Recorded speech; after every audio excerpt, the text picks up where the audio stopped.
बात करेंगे जनगणना के बारे में।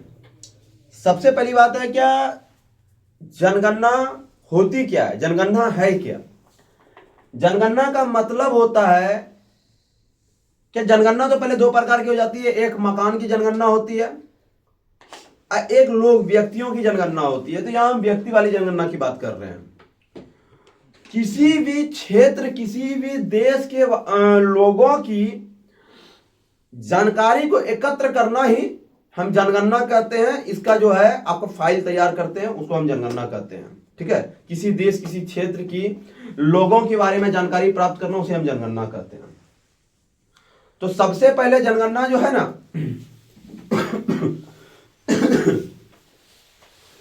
सबसे पहली बात है कि जनगणना के बारे में हमको जानकारी चाहिए। तो भारत में जनगणना 1872 में लॉर्ड मेयो के शासनकाल में हुआ था। जनगणना का काफी डेट आता है और इसमें आदमी बका जाते हैं। जैसे 1872 डेट आएगा, 1881 डेट आएगा, 1951 आएगा, 1830 आएगा। तो ये सारे डेट को पहले हमको समझना है क्या क्या है। तो लॉर्ड मेयो के शासनकाल में भारत में पहली बार जनगणना प्रारंभ हुई थी। कब? तो 1872 में।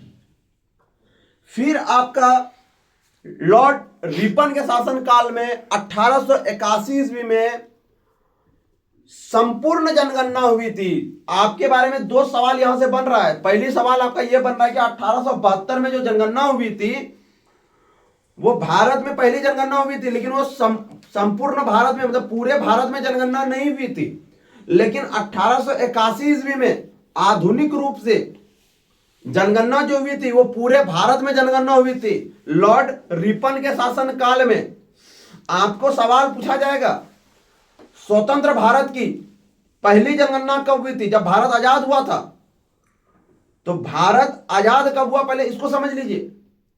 भारत आजादी मनाते हैं आपका 15 अगस्त 1947 को, लेकिन पाकिस्तान आजादी मनाते हैं 14 अगस्त 1947 को। ठीक है, एक दिन पहले मनाते हैं। तो भारत आजाद हुआ था 14 अगस्त 1947 को। उसके बाद पहली बार जनगणना कब हुई थी? तो 1951 ईस्वी को जनगणना हुई थी। ठीक है, तो आपको पूछा जाएगा स्वतंत्र भारत की पहली जनगणना कब हुई थी? तो स्वतंत्र भारत की पहली जनगणना 1951 में हुई थी। क्लियर है?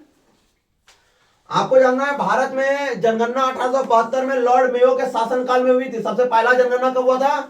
1872 में लॉर्ड मेयो के शासनकाल में। भारत में पहली बार समकालीन जनगणना, मतलब समकालीन पूरे भारत में जनगणना कब हुई थी? 1881 ईस्वी में लॉर्ड रिपन के शासनकाल में। क्लियर है?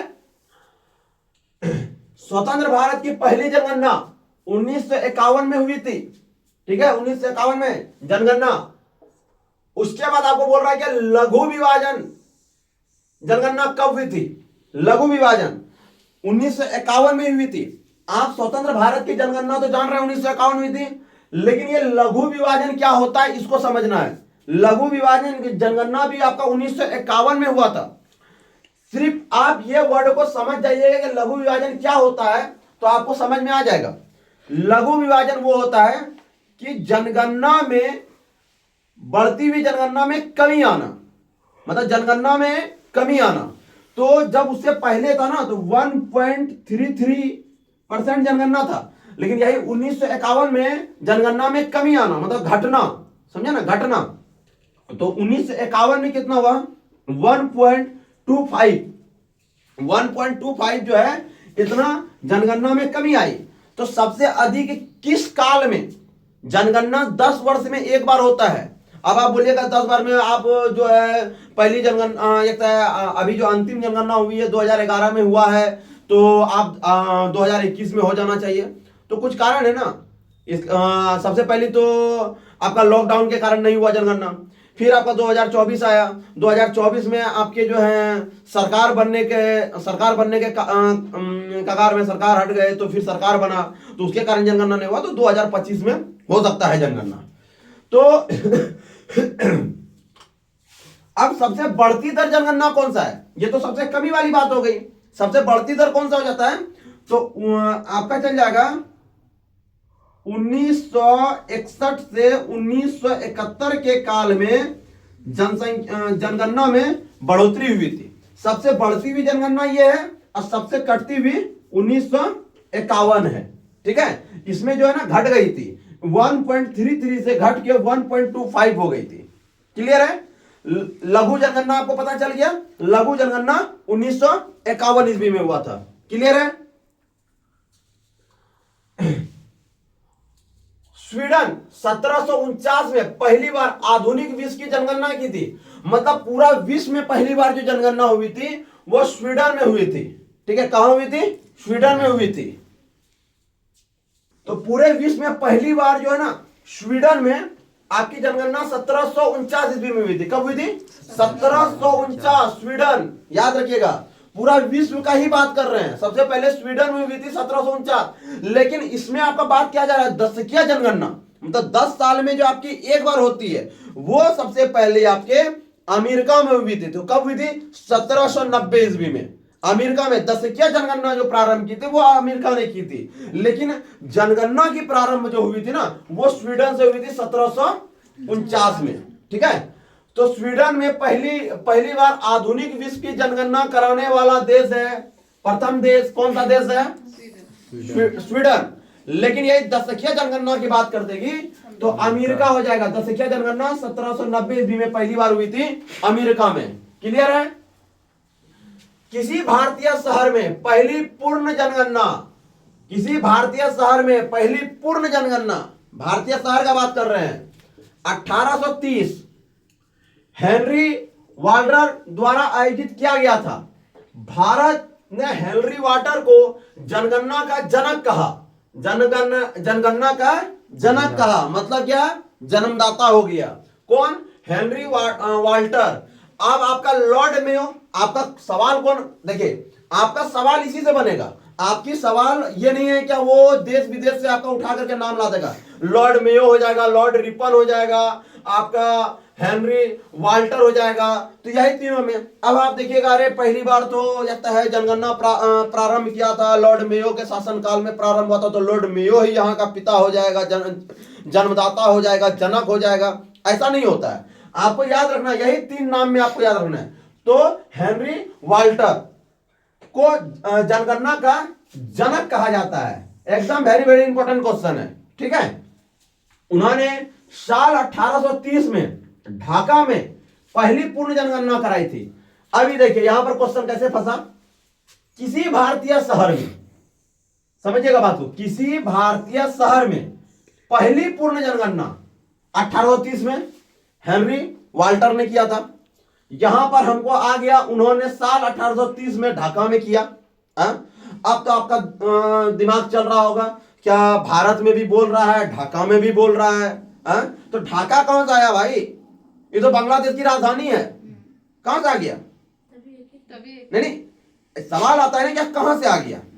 तो सबसे पहली बात आप यहां से समझिए, क्या कब अलग हो गया? बांग्लादेश भारत से अलग कब हुआ? जैसे क्या 1947 में भारत पाकिस्तान अलग हो गया, तो 1971 में जो है ना बांग्लादेश जो है भारत से अलग हुआ है, 1971 में। ठीक है, तो सबसे पहली बात हमको जानना है क्या बांग्लादेश भारत से अलग कब हुआ। तो बांग्लादेश जो है ना, बांग्लादेश भारत से कब अलग हुए? तो 16 दिसंबर 1971, याद रखिएगा 1971। इसमें क्या हुआ ना, भारत और पाकिस्तान में युद्ध हुआ।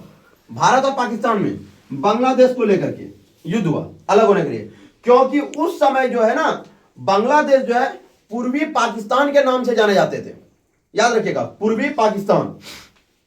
तो जब 1971 में युद्ध हुआ तो 16 दिसंबर 1971 को अलग हुए। तो बांग्लादेश इस डेट को, 16 दिसंबर को बांग्लादेश इस डेट को मुक्ति दिवस के रूप में मनाते हैं। अब भारत जो है किस नाम से मनाते हैं? विजय दिवस। विजय दिवस के रूप में मनाते हैं 16 दिसंबर को। अब यहां पर फिर मिस्टेक मत कर जाइएगा आप लोग। 16 दिसंबर अगर हम कह दिए क्या विजय दिवस के रूप में मनाते हैं, तो भारत एक युद्ध और लड़े थे पाकिस्तान से 1999 में, कारगिल में भी युद्ध का नाम था ऑपरेशन विजय। याद रखिएगा, इसका भी नाम था ऑपरेशन विजय। यहां पर भी आप 16 दिसंबर 1971 में मनाते हैं, तो 16 दिसंबर को ही विजय दिवस के रूप में मनाते हैं। और इसी चीज को बांग्लादेश जो बनाते हैं वो मुक्ति दिवस के रूप में मनाते हैं। ठीक है, मुक्ति दिवस के रूप में जानते हैं। तो तभी जो था ना, भारत और बांग्लादेश जो थे वो एक थे। तो उसी समय जो है ढाका में पूर्ण जनगणना हुआ 1830 ईस्वी में, हेनरी वाल्टर ने किए थे। और उन्हीं को जो है आपका जनगणना का जनक कहा जाता है भारत का। क्लियर है? जनगणना अधिनियम 1948 के अंतर्गत जनगणना कराई जाती है। जनगणना 10 साल में एक बार होता है। अब इसको मत देख लीजिएगा कि अभी जो 14-15 साल चल रहा है उसको नहीं लेना है, लेकिन जनगणना का यही है कि 10 साल में एक बार। और ये स्टार्टिंग किए थे अमेरिका ने 1790 ईस्वी में। क्लियर? आगे समझिएगा, जनगणना 2011 जो कि आपकी हुई है, अभी कोई जनगणना हुई नहीं है, ये जो आपकी हुई थी 2011 में उसकी बात कर लेते हैं। 2011 की जनगणना का वाक्य था, हमारी जनगणना हमारा भविष्य। हमारी जनगणना या हमारा जनगणना, कहीं कहीं हमारी जनगणना भी लिखी रहती है, हमारी जनगणना हमारा भविष्य। 2011 का जनगणना का शुभांकर था प्रगणन शिक्षिका। ठीक है, क्या था? प्रगणन शिक्षिका जो थे ना, इसका शुभांकर थे। भारत में जनगणना का लिंगानुपात 943 है। कितने हैं? 943। वर्ष 2011 में जनगणना का घनत्व जो है ना वो 382 है। 382 है। अब इसी चीज को आपके बारे में पूछा जाएगा क्या लिंगानुपात के बारे में, तो हम झारखंड के बारे में बता देते हैं। झारखंड का लिंगानुपात जो है वो 947 है। भारत का 943 है, लेकिन झारखंड का 947 है।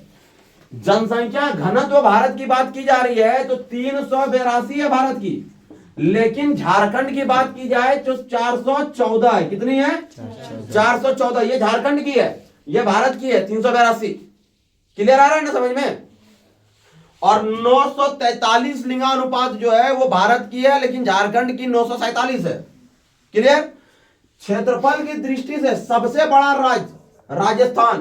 क्षेत्रफल की दृष्टि से बात किए, मतलब क्षेत्रफल मतलब कि क्षेत्रफल मतलब फैला हुआ, तो क्षेत्रफल की दृष्टि से राजस्थान है।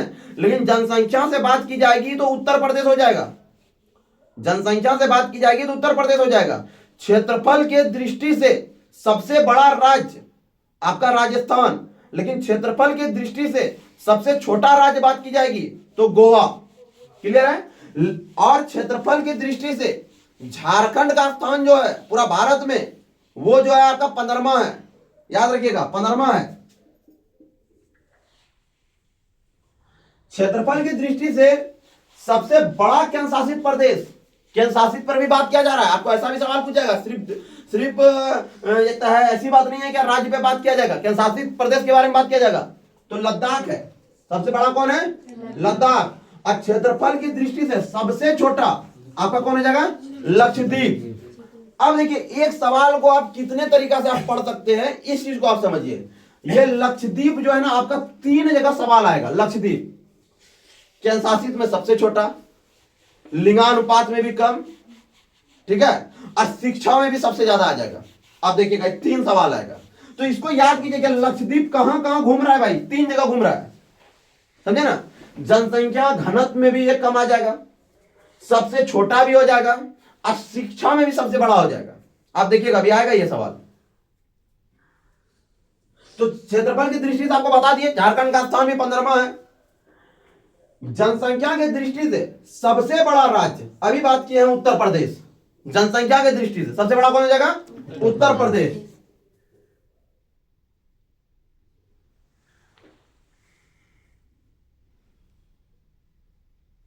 सॉरी, हम यहां से गलती से गोवा लिख दिए थे, लेकिन ये सिक्किम होगा। सिक्किम होगा। तो क्षेत्रफल में सबसे छोटा हो जाएगा सिक्किम, और जनसंख्या में सबसे छोटा हो जाएगा गोवा। ठीक है, क्षेत्रफल में सिक्किम जाएगा और जनसंख्या में गोवा हो जाएगा। जनसंख्या की दृष्टि से सबसे बड़ा केंद्र शासित प्रदेश दिल्ली, जनसंख्या में भी है, जनसंख्या में भी है, जनसंख्या घनत्व में भी है। इस पर सवाल देखिएगा, जनसंख्या में भी सबसे बड़ा है और जनसंख्या घनत्व में भी है। जनसंख्या के दृष्टि से सबसे छोटा केंद्र शासित प्रदेश,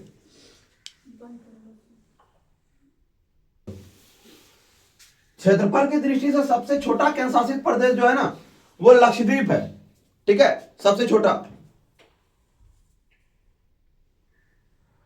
सर्वाधिक लिंगानुपात वाला राज्य जो है, लिंगानुपात वाला केरल है, और सबसे कम लिंगानुपात वाला राज्य जो है वो हरियाणा है। सबसे कम हरियाणा है। ठीक है, सबसे अधिक लिंगानुपात वाला केंद्र शासित प्रदेश,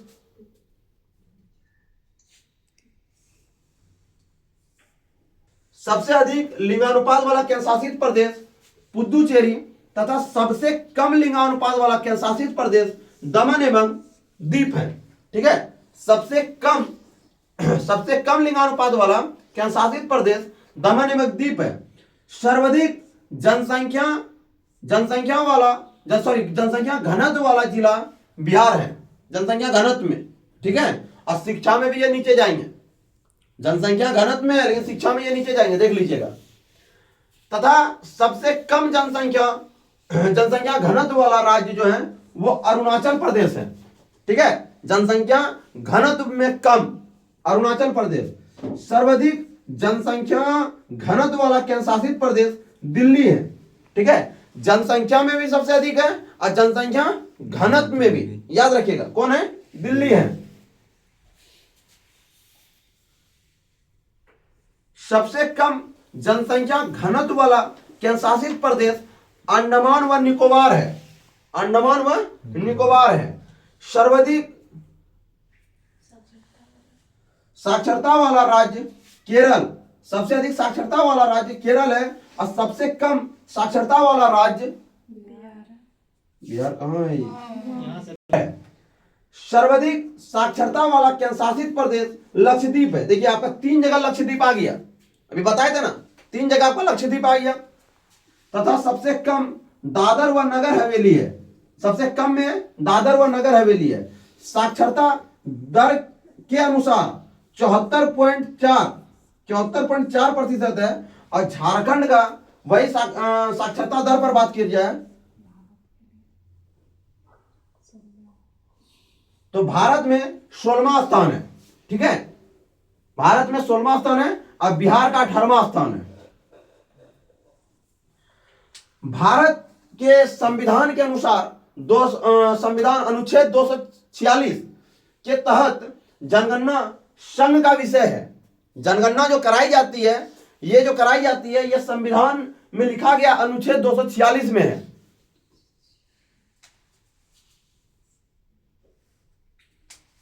यह संविधान की 7वीं अनुसूची में क्रमांक 69 में है।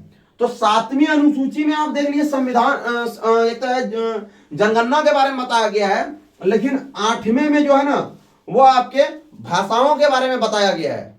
ठीक है, 8वें अनुसूची में जो है आपके भाषाओं के बारे में बताया गया है।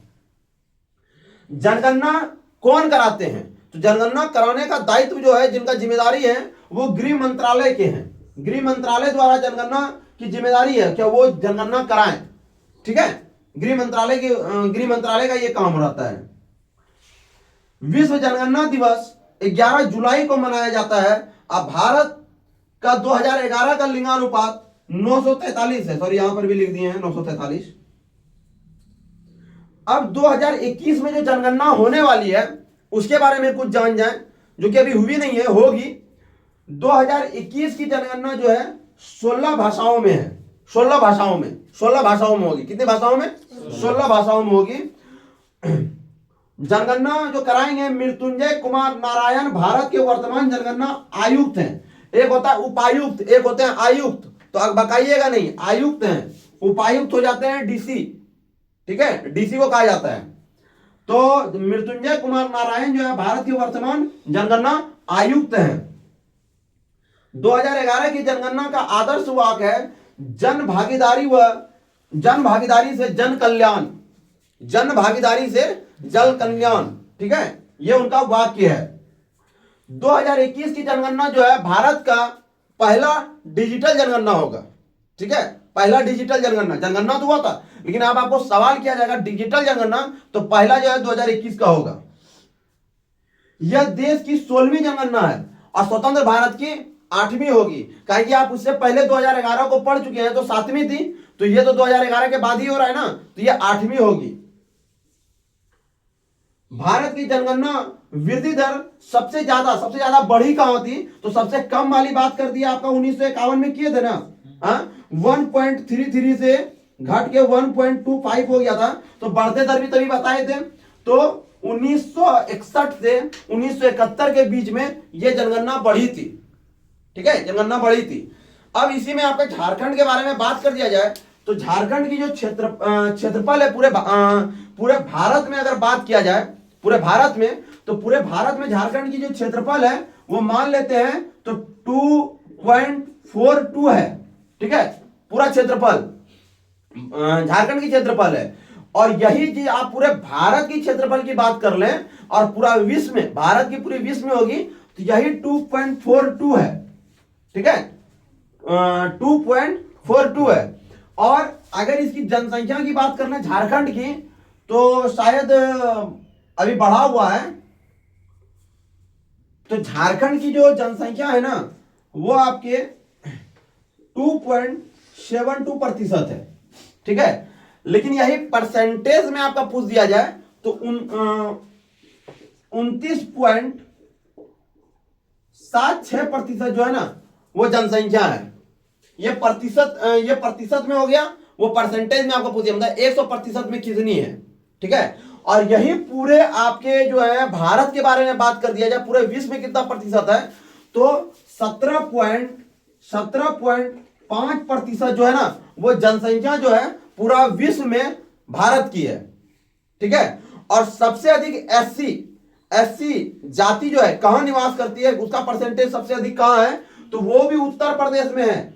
उत्तर प्रदेश में सबसे अधिक जनगणना के अनुसार, 2011 के जनगणना के अनुसार सबसे अधिक एससी कहां पर बसे हुए हैं, तो वो आपके उत्तर प्रदेश में बसे हुए हैं। क्लियर है, समझ में आ रहा है क्या नहीं?